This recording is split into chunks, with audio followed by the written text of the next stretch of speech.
Dear viewers, সকলকে আন্তরিক শুভেচ্ছা এবং অভিনন্দন জানাচ্ছি। আজকে আপনাদের সাথে আলোচনা করব আপনারা যখন কোনো রিভাইজ রিটার্ন দেন কোন কোন ক্ষেত্রে রিভাইজ রিটার্ন দেওয়া যায় না বা সংশোধনী রিটার্ন কখন আপনি সাবমিট করতে পারবেন না। সাধারণত ইনকাম ট্যাক্স আইন 2023 অনুযায়ী তিনটা কন্ডিশন যদি আপনার তিনটা কন্ডিশনের মধ্যে যদি আপনার ট্যাক্স রিটার্নটা পড়ে যায়, তাহলে ওই তিনটা কন্ডিশন ফুলফিল যদি করে সেই ক্ষেত্রে আপনি কখনোই সংশোধনী রিটার্ন সাবমিট করতে পারবেন না।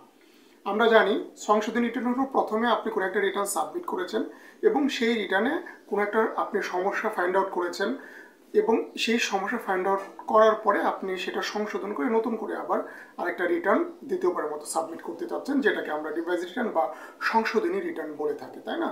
তাহলে দেখে নেই কোন কোন কন্ডিশনে বা কোন তিনটা কন্ডিশনের কারণে আপনি কখনোই সংশোধনী রিটার্ন ওই ইয়ারের জন্য সাবমিট করতে পারবেন না।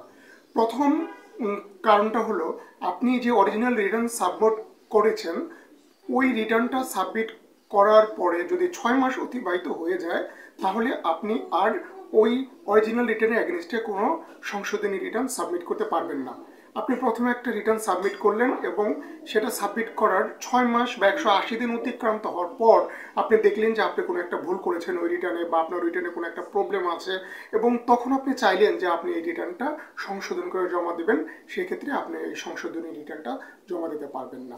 সংশোধনী রিটার্ন যদি আপনি জমা দিতে চান তাহলে প্রথম রিটার্নটা জমা দেওয়ার ঠিক 6 মাসের পূর্বেই আপনাকে সেটা যে সমস্যাটা আপনি ফাইন্ড আউট করেছেন সেই সমস্যাটা সংশোধন করে তারপর আপনাকে রিটার্নটা জমা দিতে হবে, মানে সংশোধনী রিটার্ন জমা দিতে হবে। ওকে, 6 মাস বা 180 দিনের পরে কখনোই সংশোধনী রিটার্ন জমা দেওয়া যায় না। 2 নম্বর কারণটা হলো যে আপনি যদি একবার কোনো রিটার্নের এগেনস্টে সংশোধনী রিটার্ন অলরেডি আপনি যদি ন্যাশনাল বোর্ড অফ রেভিনিউতে আপনি জমা দিয়ে থাকেন বা আপনার ট্যাক্স সার্কেলে যদি আপনি একবার সংশোধিত রিটার্ন জমা দিয়ে থাকেন, তাহলে দ্বিতীয়বারের মতো আপনি আর সংশোধনী রিটার্ন জমা দিতে পারবেন না।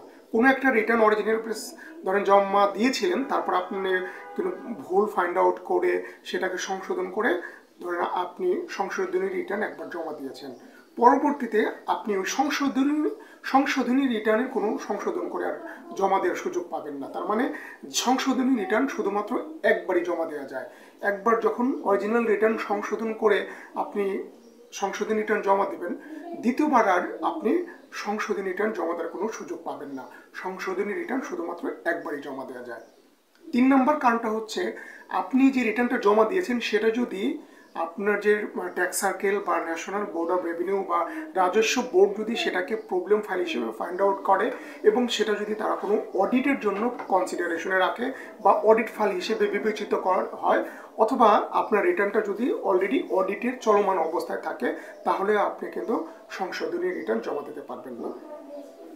বন্ধুরা, এই ছিল 3টা মেজর কারণ, যে 3টা কারণের জন্য আপনি কখনোই আপনার অরিজিনাল রিটার্ন সংশোধন করে আপনি দ্বিতীয়বার বা পরবর্তীতে জমা দিতে পারবেন না, বা কোনো অরিজিনাল রিটার্নের সংশোধনী রিটার্ন বা কোনো সংশোধনীটা একবার জমা দিলে দ্বিতীয়বার আর কোনো সংশোধনী রিটার্ন আপনি জমা দেওয়ার কোনো সুযোগ পাবেন না। বন্ধুরা, আশা করি ভিডিওটা ভালো লেগেছে। যদি আমার ভিডিওটি আপনাদের ভালো লেগে থাকে তাহলে আমার চ্যানেলকে সাবস্ক্রাইব করবেন এবং যে কোনো ট্যাক্স, ভ্যাট, ব্যাংকিং রিলেটেড যে কোনো সমস্যা আপনি আমাকে জানাতে পারেন। আমি খুব দ্রুত আপনার সমস্যার সমাধান করার চেষ্টা করব আমার সাধ্য মতো, ইনশাআল্লাহ। তো পরবর্তী ভিডিও দেখা আমন্ত্রণ জানিয়ে আজকের মতো এখানেই বিদায় নিচ্ছি। আল্লাহ হাফেজ।